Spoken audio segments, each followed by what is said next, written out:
You've got to be with people. You've got to be with people who think like you do, because most of the population do not. Yeah, we're in a real minority, aren't we? We are in a minority. Most of the population will, and no disrespect to anybody at all, but we are taught to get a job. And I go back to Robert Kiyosaki's work, which you introduced me to at the Money Gym. Yeah, Rich Dad Poor Dad. Yeah, and the most boring sounding book is Rich Dad's Guide to Investment, but it's the last third of it is about investing your time and money in your own business, and it's golden, the information in that. Yeah.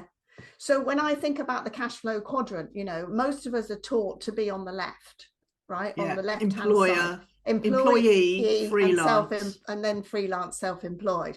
We're taught to be that at school. It's drummed into us. You've got to get a job. What would you like to do with your life? I want to be an accountant. I want to be a lawyer. I want to be a doctor, which is all great. We need that as well, right? But if you want to become an entrepreneur, or you feel like you could become an entrepreneur, or you have an idea, you've got to cross what I call the great divide.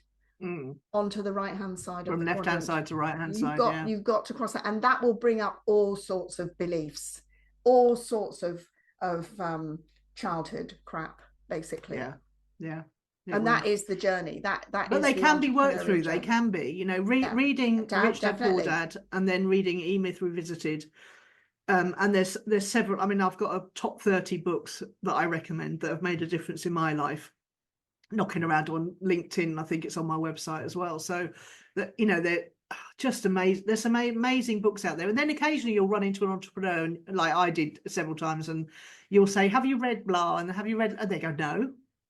And then you think, well, A, you've got a real treat in store, and B, you're amazed that these people have got this innate sense of what to do. Yes. But you've experienced it yourself. Sometimes it just feels like it comes through you. It does. It does. I mean, I'm going to be 70 next week. No. I am. You're the most glamorous Gen Xer I know, I think. You haven't seen anything yet. Are you a boomer or are you Gen X? I'm a boomer. Boomer. Oh, well, you're definitely the most glamorous boomer I know.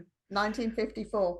So I'm stepping into my 7th decade from next Wednesday. Wow, that's so exciting. It is, and so inspirational for anyone watching this as well. Yeah. You're as on fire as you ever were. Absolutely you really are. Am.